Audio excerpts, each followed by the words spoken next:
It is my great pleasure to welcome back to the show Maryanne Grant. Maryanne was on season 2, and we had a great conversation then, which I'll link to in the show notes. And now we're going to get like an update and talk about what's happening now. Maryanne, welcome. Hello. I feel like there's been a lot of changes. Yes, there has. What? Tell us. Do tell. Man, okay, so we talked in October of 2024. Oh my God, was it? What were you season 1 or were you season 2? Did I get that I think wrong? it was season 2, but I I think it it was season wasn't 2. it wasn't October last year because that would be way too soon. So it was Okay. Yeah. 2024. That could be right. Yeah, Time flies. it does. It really Yeah. does. So October 2024, man. Okay, so that I'm trying to So think. let me So tell you where I think you were, and then you tell me like what yeah. has changed. So you had your little ones, 2, Mhm. right? Was it 2 Yeah, or 3 that you 2. had? 2, but you had been in a very long, Yeah. sort of like very roller coastery Mhm. deal with trying to get permanency for them and trying to adopt them. Yeah. And that was kind of where you were at, and it was, it wasn't a done deal, but it looks No. like it was heading that way. But yeah, so Yeah. take us back Yeah. to that, and then from I think there. it was very freshly headed that way Uh-huh. because my kiddos, I have two siblings. Right now, they are 3.5 and 2.5. So when Mhm. we had talked, I think my youngest had just recently turned 1, and my oldest was a little over 2 because they're Okay. 13 months apart. Yep. So which is crazy because in that time period, a lot has happened, but also not a lot has happened. Mm. Mhm. We still have not been to adoption, so we are still waiting, Oh my and we're God. going to be waiting for a bit. So in October of 2024, my kiddos actually had their very last visit with their bio parents. And that was not something that like I knew at the time. But looking back, I obviously know now that the last time that they've seen them in person was October 30th, 2024. Okay. One quick thing, I'm gonna cut this out, but, watch when you pound because it Oh, makes a loud yes. noise on the thing. Sorry. Yep. Anyway, Got it. I'll cut Yeah. it out. So the last time they saw them was October 30th, 2024. And I remember because it was the day before Halloween. So we have not seen them since, which I think is for the best, honestly, because it was just so inconsistent. And, it honestly, they don't really have a lot of questions about them. They don't have any questions about them, honestly, Mhm. because I don't think they have a frame of reference that they can verbalize. I'm sure that Mhm. their bodies, their brains know 100%, but they don't have the language to ask those questions. And I'm very careful with how we talk about it because again, they're so young and it's so fuzzy on what to share and what not to share. And Yeah. we I didn't want to talk about them a ton if they weren't going to be around. Right. And I didn't want to confuse them and introduce this level of complexity. And like it's not a secret at all, right? Right. Because we talk about adoption, we talk about the fact that, they didn't grow in my belly. Spoiler alert, I had a baby in that time. So I was pregnant. Yeah. So, they were kind of like, what do you mean? Like, what do you mean I didn't grow in your belly? And also, what do you mean things grow in your belly? So, like, in Yes. general, like, that's confusing. So yeah, so in October of 2024, last time we talked, we were still very much so in this like we were supposed to be having visits. We were supposed to be having weekly visits, but they just weren't showing up. So then they were canceled and then they were on hold and then they would resurface and then they would have one and then they would go away. And it was Mhm. like really, really hard because the kids were having a really hard time with it.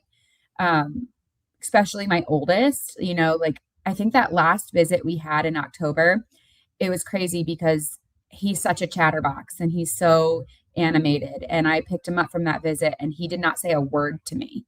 Mm. Didn't say anything to me the whole drive home. Got him in the house. He said up, he wanted me to pick him up. I picked him up. Mhm. and he, snuggled into me and bit my shoulder. And I was like, Mm. whoa, Mhm. whoa, but that was his way of being like, what the heck was that? Yeah. And I'm feeling a certain way about it, and I don't understand it. And, my youngest kind of always was unfazed by it because she was pretty young at the time. So, Yeah. she's always kind of been more even keeled and had less big reactions to things. So, but my oldest really struggled with that. And I struggled with it. Visits were so hard because I was always like, are they going to show? Are they not going to show? Prepare Mhm. myself for them to show. And then they don't show, prepare myself for them not to show. And then they pop up. And it was like, it was Yeah. not fun. I hated that process so much. And I hated that I hated that process, Right. because I hated that would think all week, are they going to show? Are they not going to show? What's going to happen? And Yeah. I felt a certain way in my body every time. I felt so on edge. I felt sick. I felt tingly. My hands would get tingly. Mm. Um, it was just like I had a traumatic response to it because Mhm. it was so hard to hand over these babies to these people that are their parents biologically, but Mhm. know nothing about them, Yeah. and then didn't have to deal with the repercussions afterwards. Mhm. And Were they also, unsupervised visits or were they they were supervised at the supervised? Okay. department. Yeah. Uh-huh. But it was just hard. It was so hard and it felt so yucky. And I hated that it felt yucky because I felt like I wasn't being a good foster parent. Um, yeah. So going back to that headspace right now, even just thinking about it makes me feel sick because it Mhm. it was just such a hard time. So after that, they were officially canceled going forward. So most of Mhm. 2025 was pretty, like, I want to say smooth sailing. I mean, we were just going through the motions every month, right? With court and home Mhm. visits. We had monthly visits and monthly court because of ICWA and being an ICWA case. Uh-huh. Yeah. So they had much more um, due diligence on the department side because of that. Uh-huh. But, nothing was happening. And, we were just giving them time, honestly. And a lot of that was from the GAL being like, we just have to give them time and we have to give them extra time. And we have to, work harder because it is an ICWA case and do, Mhm. so. So it was they were found to truly be, ICWA. I mean, that was like Yes. a okay, 'cause I remember my daughter started out with that, but it was found to not be Yeah. actually No, true. that So but that was it true. was. The Okay. tribe was involved. The tribe is still involved. Uh-huh. Um, but they never took jurisdiction, which is something that they can do in an Indian Child Welfare Act. The tribe can take jurisdiction or they can just be a party to the case. And so, Okay. and voice their desires for the kids. And I will say, like, Indian Child Welfare Act is a federal act, so our county judge was never going to go against that. So they had to Mhm. have explicit approval from the tribe that everything that they were doing was okay before anything would change legally. So most of 2025 was us just going through the motions. And it was hard, but it also was not, I hate the word threatening, but it wasn't threatening because it was just kind of like nothing was changing each Mhm.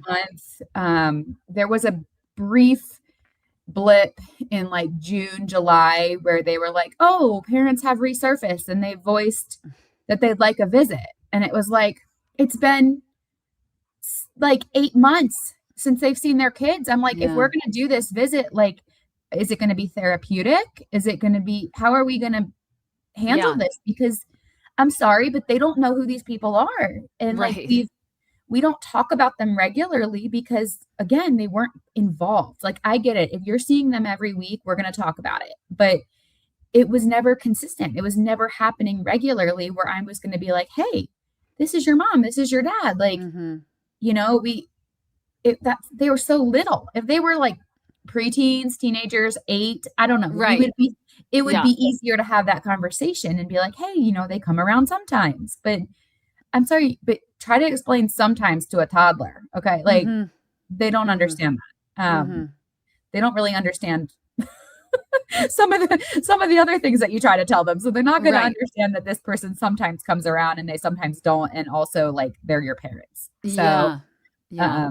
so that was really hard. And also in the interim, so I ended up deciding to have my own baby using a donor. And so I became pregnant in November of 2024. So most of this time I was pregnant. And so in like June, July, when they were talking about starting visits again, I was like, I'm about to have a baby. I was due August 1st. So I was like, Mm-hmm. am I going to be taking these kids to visits on my maternity leave? And like, Mm, you mm-hmm. know, Mm. um, so it was a wild ride. But we eventually, we got through that. Um, we were Did you supposed, have the visit? Did they no, have the never visit? happened. Okay. It never happened. Okay. Yeah, it kind of was something that was brought up and then never panned out. I guess, Mm-hmm. they never got responses. It never, because what they had to do was they actually had to have a meeting with the caseworker before we were ever going to go down that road, right? And if you're Mm-hmm. not going to show up to the caseworker meetings, then we're not going to start something Yeah. that you're not going to show up to, because like I was very adamant that I am not bringing these kids to the department weekly waiting to see if people show up. Right. Like we're just not doing that. Yeah. So and the team was Do you, fully supportive of that, which I was was going to ask, good. do you think that had you not had that position, would they have just dragged you through that whole thing I again? don't I'm just think so. I don't okay. think so, because I think that the team understood that it was hard enough, Mm-hmm. the prior year when we were doing them, but Yeah. now like they haven't been around and they hadn't done anything to Yeah. get to a better position. Like nothing had happened. Nothing had changed in that time period, Right. Yeah. And I will say we did make it to TPR. We did make it to Okay. termination. That happened in December. And I will say December that of this past year? December Just 2025. wow. Yeah. Okay. December of 2025. And that hearing lasted less than an hour. That's how cut and dry it was, Mm-hmm. because Mm-hmm. there was nothing done. Right. And would you say, was it the ICWA piece that made it take so long to Yes. get to that? Okay. Yes. Uh-huh. That and how poorly it was handled for like the first year of the case, Mm-hmm. because it was just not handled. I will say, like, honestly, it just was not handled. Nothing happened. Yeah. So until younger sister came along, things actually started happening. But it took so long. Like, I mean, they're probably going to be 3 and 4 by the time they get adopted. Mm-hmm. Yeah, that's a And, really long they've been time. in foster care their whole life. Yeah. So, Yeah. yeah, so that happened in December. And then, you know, in Colorado, there's an appeal process that seems to just happen automatically. Like, Mm. yeah, so it was automatically appealed. So I'm not super worried about the appeal process because Mm-hmm. the case was so cut and dry, Yeah. and they had so much time. And the reason we took so much time was to make sure that it couldn't get overturned on an appeal, that, Right. the department did their due diligence, their Yes. active efforts. Yep. Um, so, but the problem is that that appeal process can take up to a year because there are so many appeals done. And I think it's because they just appeal everything. Well, If that's what I wanted to ask. Who is appealing it? Is it the the bio attorneys, parents, the attorneys, the appointed attorneys yeah, are just automatically appealing it? Insane when their yeah, clients haven't like yeah. And been I asked, I was like, why are they appealing it? And yeah. the way it was explained to me was the attorney has to go off the last thing that their client said. And if their client said as little as I want my kid back, they're appealing. Wow. So they're appealing. I mean, it doesn't take any, as far as I know, it does not take any effort on the bio parents' part. Like, I don't think they're signing anything. I don't think they're explicitly involved in the process. I don't think they have to show up. I don't think Mhm. they have to submit anything.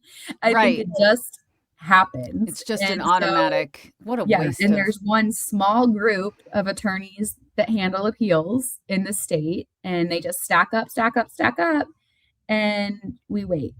So it could be up to a year before before and we're just in a pile somewhere, yeah. like of them Yeah. looking at it. So, and I will say, like, this appeal process timeline is very like, okay, like it's not stressful in a way because, there's no threat of anything really changing because, the parents' rights are terminated, Right. like so there's no scheduling visits. There's no going to the parents for signing off on a school, requirement or a medical requirement. It's all going through the team and the guardian ad Mhm. litem. So at least it's very streamlined because a lot of our headache last year was trying to get paperwork signed Oh, by the yeah. parents because Nightmare. they couldn't get a hold of them or Mhm. they wouldn't sign or they were MIA or that phone number was disconnected. And, we were trying to get my oldest into preschool and we were trying to get, services set up for different things. And we couldn't do it in a timely manner because we couldn't find them. So now it just goes through the guardian ad litem to sign those things, which Uh-huh. makes it a lot easier to get things Okay. Okay. Yeah, it's interesting. In LA, when we were fostering our children, they gave us the educational rights right away. done. And I Yeah, don't know if that's just a California thing or what, but I really understood. I didn't understand it at first, but I came to understand why that's so important because yeah, of exactly what you're talking about. The child needs services. They need yeah, an IEP, whatever it is. If you don't yeah, have those rights, that is the child is gonna yeah. not get what they need. Yeah. And that was really hard getting preschool set up because we were waiting, I think, over a month to get things moving, and the school was getting really frustrated. They're like, "What do you mean?" And actually, Yeah. at one point, our services coordinator was like, "The GAL needs to file for decision making," and Yeah. we finally did that. But they did it for one of the kids, not the other. So I'm like, okay, that was like, why wouldn't you just do it at the same time? Yeah. Um, yeah, so that was frustrating, but like we're at the point now where like I feel like I can breathe. I can see the light at the end of the tunnel. I'm not going to Mhm. feel 100% safe or comfy until we literally sign or get through that adoption hearing. Mhm. Uh, but like I've been identified as the adoptive home. Okay, I've that's been good. assigned an adoption worker. Mhm. Um, the tribe has actually agreed that the kids are okay to stay with me because for the Oh, longest that's time I was huge. like everybody's last pick because I was not native. Mhm. So, they're okay with it at this point. There's no family that has been willing to step up. Actually, in that time period, going back, there was a brief moment in early 2025 where there was a distant cousin, like a second cousin or something on the dad's side that was interested in taking them after we had just gotten through the bio grandparents on the mom's side wanting to do an ICPC and then backing out. So it started up again early 2025, and my pregnant hormones were having a hard time with that. Oh, yeah. But Wow. they ended up understanding that that would not be a good move for the kids as they had no recollection of who these people are, Right. Yeah. that they have an established life, that, that would just be in poor judgment to move two children with strong attachments, Yeah. a strong foundation, a strong community somewhere they've never been before Yeah. in the name of blood. Yeah. And I don't know, maybe that's a bad foster parent take, but I don't always think that that's the best option. I Uh, agree. I mean, I think it should be what is best for the children. That at the yeah, end of the day, it's like what is best, and to do that would be another whole trauma for yeah, them, ripping them from this strong attachment that they have. I'm so glad that they saw it that yeah. way, And you know. and I said, like, they're more than welcome to be involved in their life. Like, Mhm. I'm not Mhm. keeping anyone out of their life that is a Right. safe and loving connection, but I've never heard from them. So Yeah. Right. it's like, well, if you wanted to know them, you would Yeah. know them, you know? Yeah. So I That's don't know. sad. Yeah, Yeah, that's sad. yeah. And we have a Yeah. really great relationship with their bio grandparents on their mom's side and their biological brother on their dad's side that is much older. He's in his 20s. So they've never met him in person though, which, the door's open. So, Mhm. um, and it's a little hard for me to travel with three little kids, three and under. Mhm. So if they want to meet Mhm. them, I would love them to come here Aw, yeah, yeah, because they I do hear not live you. in state. So Right, right. yeah, Um, so talk to me about the decision to, become pregnant yeah. and, all that.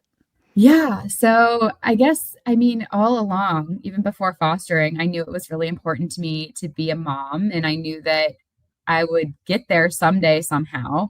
I don't know, I feel like we all know those women in our lives that may not have ever settled down, had a family, gotten married, and everyone's always says, oh, they always would have been such a great mom, or they always wanted kids, but just never happened for them. And I was like, Mhm. that's sad. Like, that's Yeah. not going to be me. I'm not going to be that person in their like 50s, 60s being like, oh, I wish I would have had kids, but I just never met anybody. I just never, he's like, I don't need to meet anybody. There's like this whole online database where you can like make it happen with like, your credit card. Yeah. So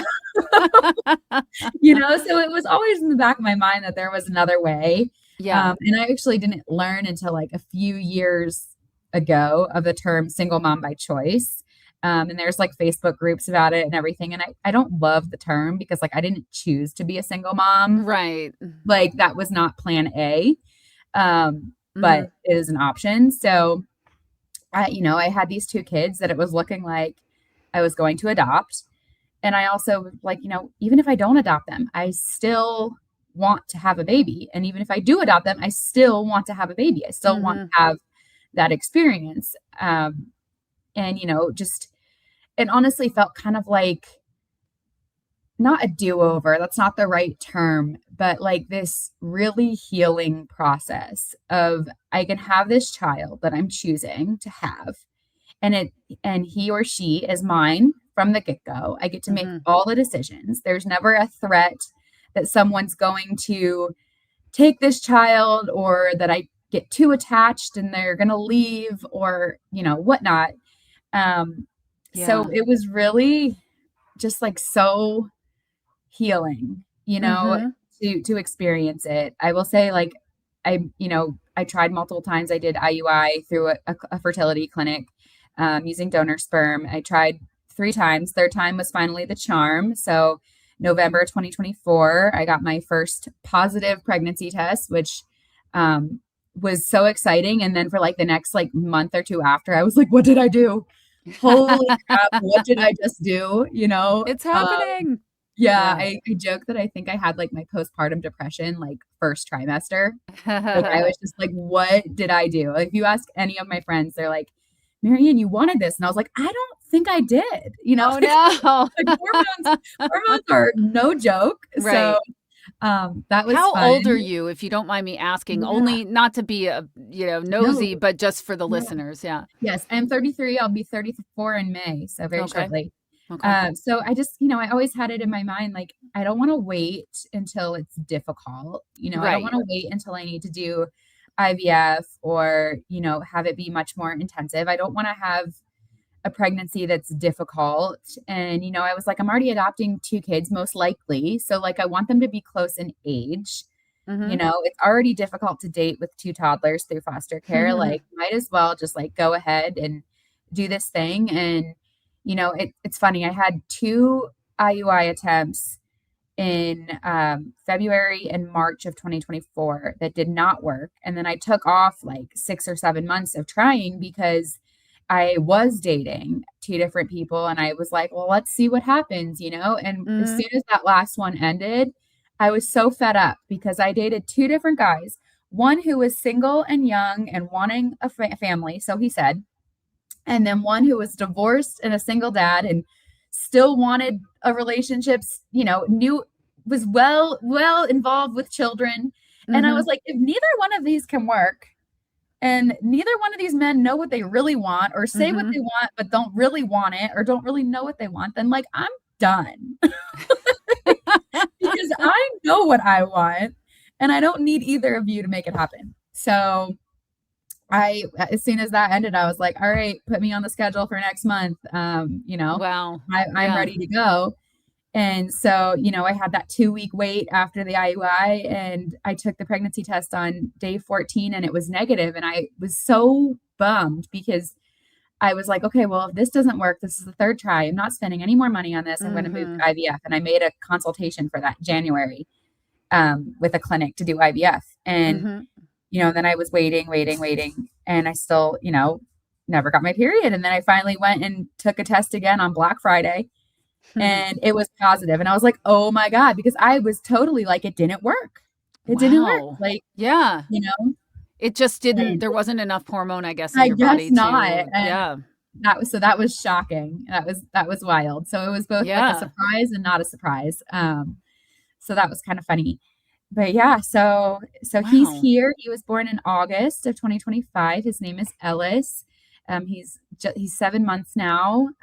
He is just like everyone's like, you deserved this baby because he's just the happiest little guy. He is Aw. so easy and so perfect and just like everything good in the world. And Aw. he just is so healing. Like he's just been like this balm to like my heart for the last few years. And I can't imagine like that I ever thought, like, what if I do this and what if I don't? You know what I mean? Like I just Mhm. like this is the guy. This is the boy I was waiting for, and he's here. So sometimes I look at him, even just last night, I looked at him and I'm like, how are you here? How are you real? Did I Yeah. really do all of that? Because there were so many very conscious decisions to get to that point. Yeah. And he's here and he's everything. So He is yeah. so cute, by the way. You listeners need to go to my Facebook page or to the Instagram. I'll post more pictures. Yeah. Oh my God, is he cute?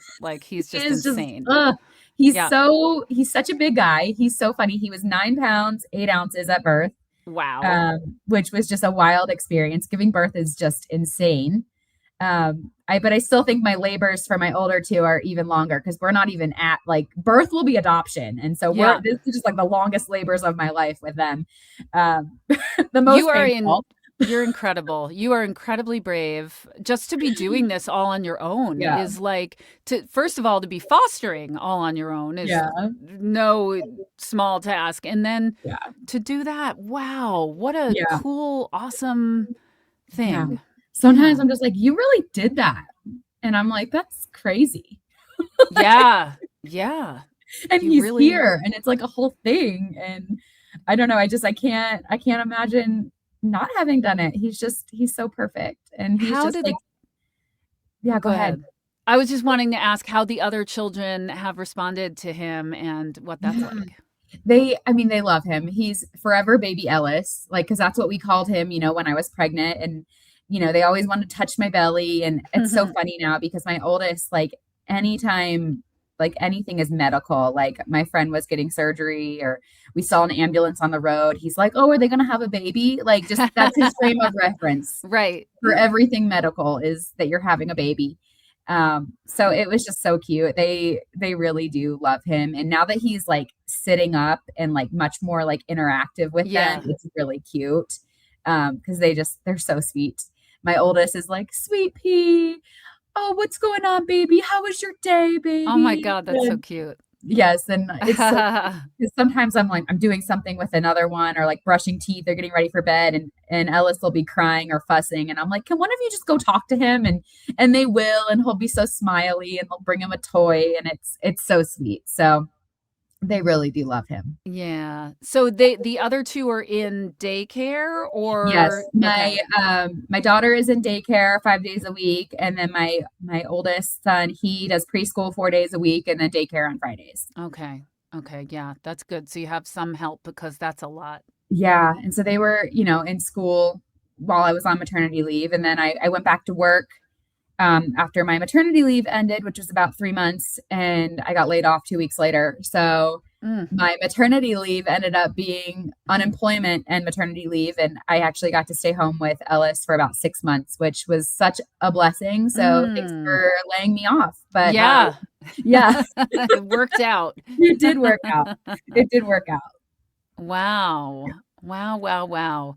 How did Yes. the county respond to you? Like Yeah. when did you tell them? Did you tell them ahead of time or did Um, you tell them when you were my showing? Like, Yeah, my cert worker, so my licensing worker knew that I wanted to do this. mhm. And so she knew about it. She knew I told her first when I became pregnant. I did not tell the county, I think, until I was like 4 months along. Mhm. And they were fine.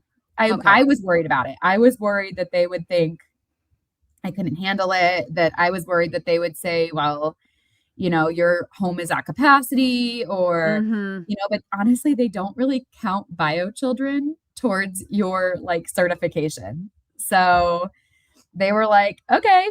Like I told them and it was no big deal. Wow. Oh, because they don't They really have to worry about the accommodations for that child. no, So they they didn't don't care at all. care where the child's gonna sleep or anything like that No, because it's like not no, yeah. no. And by the way, we Wow. co-sleep because I can. Mhm. Mhm. No one says I can't do that. So Right. yeah, Yeah. he sleeps in my bed, and yeah, so it's.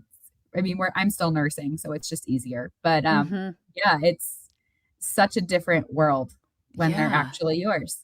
Yeah, I want to ask you about that on an emotional level or on Yeah. just a bonding level. Now that you've had both experiences, Hmm. this is something I can't speak to because I don't have Yeah. biological children.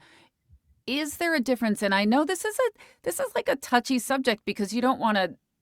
Yeah. I'm not trying to like. I'm just genuinely curious how it feels, what that bonding process has been Hmm. like compared to with your other two. Yeah. I've gotten That this whole question a lot, and okay. and I mean, love is love, right? So like, I Mm-hmm. don't differentiate on love, but I will say that the like process is night and day different. I mean, one, it's hormonally driven when you give birth, when Mm-hmm. you're pregnant for 9 months and you're feeling them kick from the inside, and like that is like 100% a very different experience. And it has to be. I mean, like Mm-hmm. I'm growing this human. It's not like someone dropped him off at my door, Mm-hmm. like, and so it's just very different. And from that perspective, and I will say, like, I remember for the first, I told you my first trimester, I was very wishy washy. Like, you know my friend Emily, and one of our doctor's appointments, she came with me, and she's like, "Can we be excited yet?" And I was like, I'm still like very. This is very weird. It went from like this whole hypothetical situation Yeah. to being real. And I felt like crap. I felt nauseous and like I felt sick and I felt like my body was hijacked. So I was very much so like, no, I'm not excited right now Mm-hmm. because this is strange and foreign and very alien. And I don't feel attached to this thing inside me. Um, it was very weird. I just like, Mm-hmm. it was nothing like I pictured it would be. That like Mm-hmm. I just, I thought it was. Interesting. You mean you thought you were gonna be like all of a sudden like Earth Mother, like all Yes. feeling like really And I great, was like not. I was like, this is gross. Like, I feel gross. I feel weird. Like, food that I like doesn't taste good anymore. I'm exhausted. mm-hmm. I'm throwing up. Like, like it was just, and I have this secret that no one knows. Mm-hmm. It was Mm-hmm. a very weird experience. But I went on a ski trip with my parents and I went skiing. I was like 18 weeks pregnant at the time, so I was like barely showing, but I was I was being really careful. But this snowboarder hit me, and I've never been hit while skiing before. I've never been like Mm. in a collision. I'm a good skier, so I don't usually fall. And I got up like after he hit me, and I slapped him. I was like, I'm pregnant. Like, you better hope this baby is okay. And then I skied down to like where my parents are waiting, and I was just bawling because I was so Oh. worried about this baby. And I realized, wait, I really do love this baby. I really do want this Oh. baby. And Yeah. it was just kind of this like, weird experience. So like after that, and then when I found out like it was a boy and like the ultrasound started actually looking like a baby, Mm-hmm. I was like, okay, I'm excited. And yeah, and then it was Oh. it was pretty much smooth sailing and a great pregnancy after that emotionally, and postpartum was Right. great, but like nothing compares to that moment when like you meet them for the first time. Mhm. And I'm like, holy crap, like you were with me all along. Like you're mine. You're so perfect. I want to like eat your face. Mhm. And it was just like so wild, so wild. Mhm. Giving birth is insane. I don't know why we don't talk about it all the time because it's Uh-huh. crazy. Did Emily come with you? Was she, Yes, like, in the delivery room with you? yes, she was. Emily McDaniel, who, actually just I think her episode dropped yesterday. Yes, So, yeah, yes. you can find Yes, her story, and she she's she was great. there. Yep, Yep, the whole time. She was literally like behind me while I pushed him out. So it was amazing. amazing. I delivered him vaginally in 9 pounds, 8 ounces. Woo! Yeah, Wow. after like 3 days being in the hospital after being Mhm. induced. Yeah, but he's a chunker. He's perfect.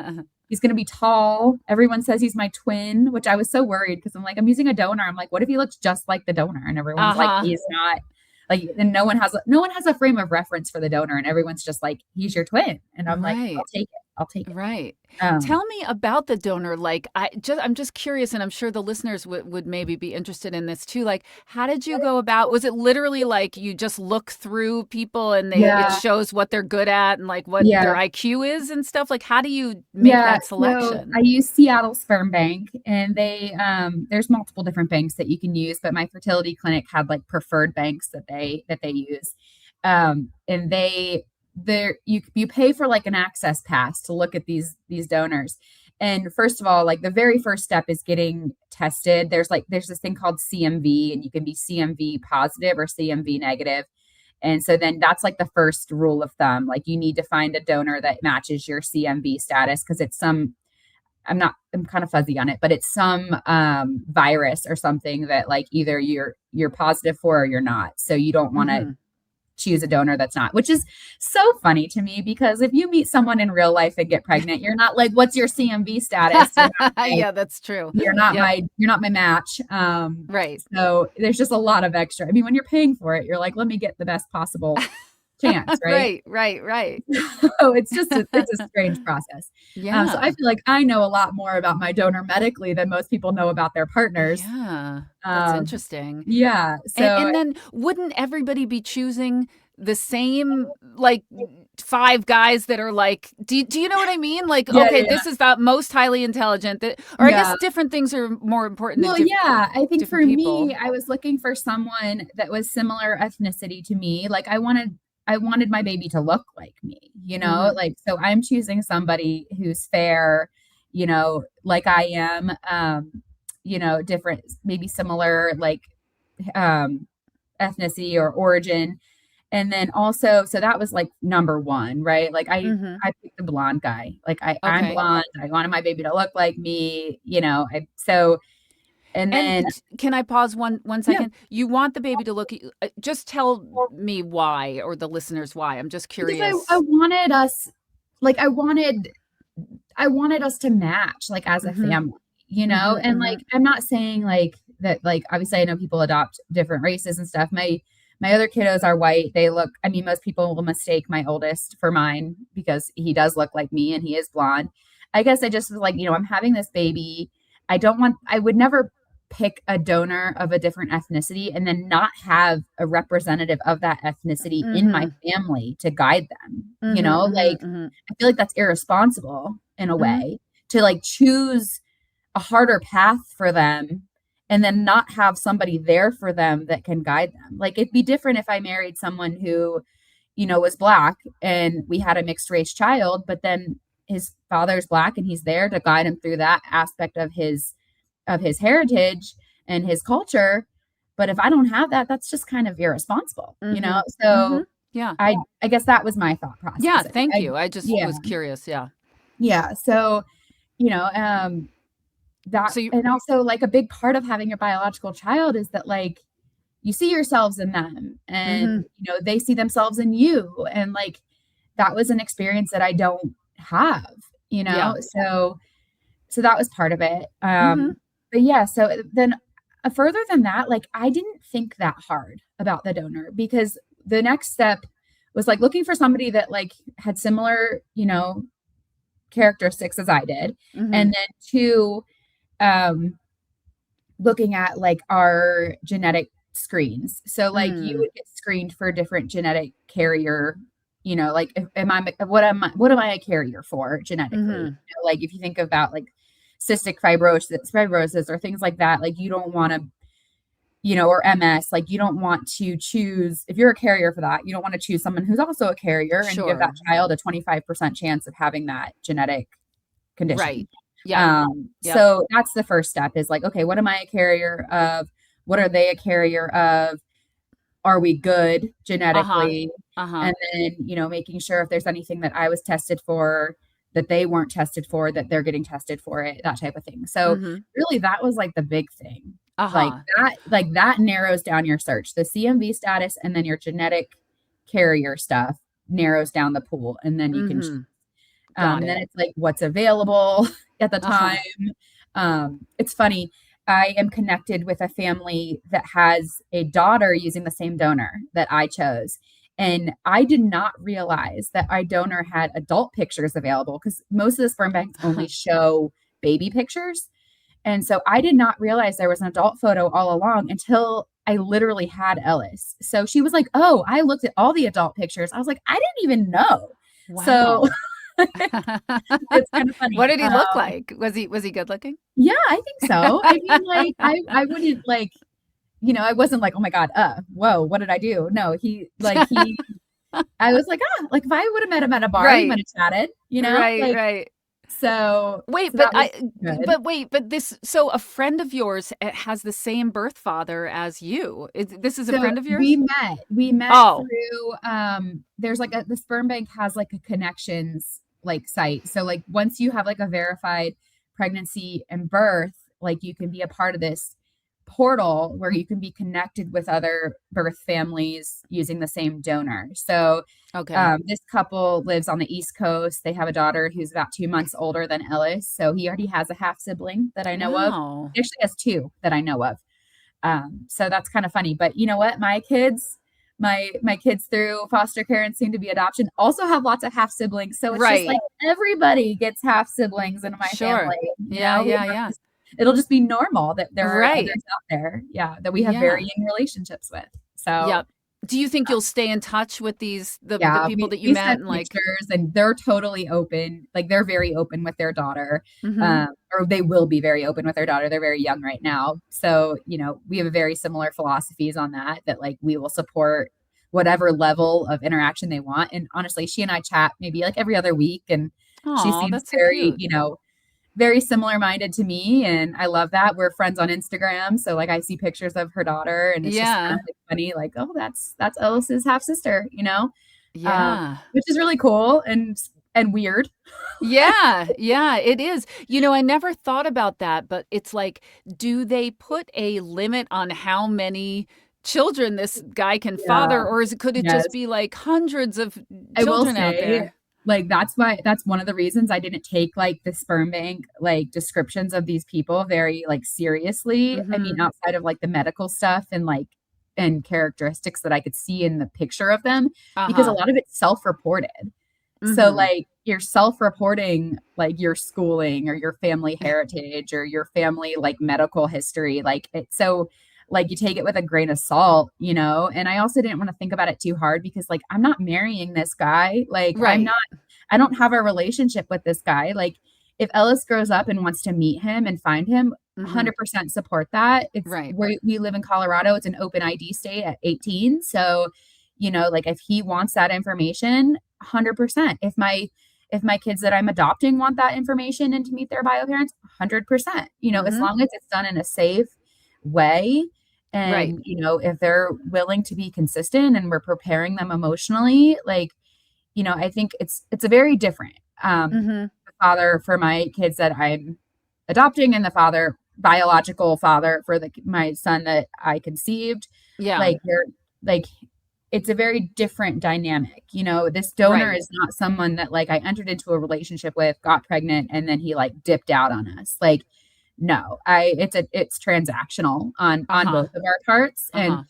he was never like, oh, there's a kid out there that I want nothing to do with. He's not a father. He's Right. donated genetic material so that I could achieve having a family on my own. Mm. I'm very thankful to him for that, and think of him fondly in that way. Like, you gave me like the greatest gift in my Mhm. son. Mhm. um but like, I don't really think about him on a daily basis because he's not involved in our life, and Right. he was never meant to be involved in our life. Right. Um, Right. and I Ellis does have like wonderful male figures in his life that will be there for him. And, I'm very open. I tell my kids all the time, like, if they bring up daddy, or their friend has a daddy, or this show has a daddy, I'm like, yeah, and our family just has a mommy. Isn't that cool? And they're like, yeah, and a nana and a auntie and they list all their other family members. And I just, yeah, I try to love that. normalize it as much as possible. Yeah. Our family just has a mommy, and that's Yeah. that's okay. I love it.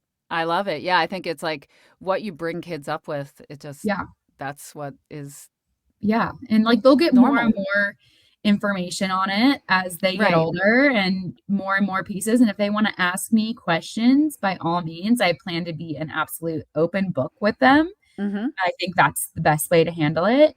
I mean, right now, my story to Ellis is I wanted you so badly that I was willing to make it happen however I could, Mhm. and I'm beyond grateful that you're here, and, you know, I wanna hug you and kiss you 1,000 times a day. So, it's very healing in a way. And actually, it's really funny too because 6 weeks after he was born, my my other kids ended up having another sibling as well. So Mm. I could have had 4 kids, Rachel. I showed some Wow. restraint. Did they come to you and ask you if you They wanted did, the oh yeah. my god. And But you I would and it was very, very hard because I felt like, one, like, this is their sibling, and that was the whole reason Mhm. I took my daughter when I did, was because I had her brother and I wanted to keep them together. So Yeah. it was very hard. And also, like, if I hadn't had Ellis, would I have said yes? Mhm. Probably. But I also knew I wanted to have my own kids. So would I have said no? I don't know. Um, so that was really hard. And it's a little girl. They have a little sister that's, again, 6 weeks younger than Ellis. And Mhm. we don't refer to her as a sister right now just because I think that's confusing because she doesn't live with us, but she lives Right. with my friend who is a foster parent as well. Wow.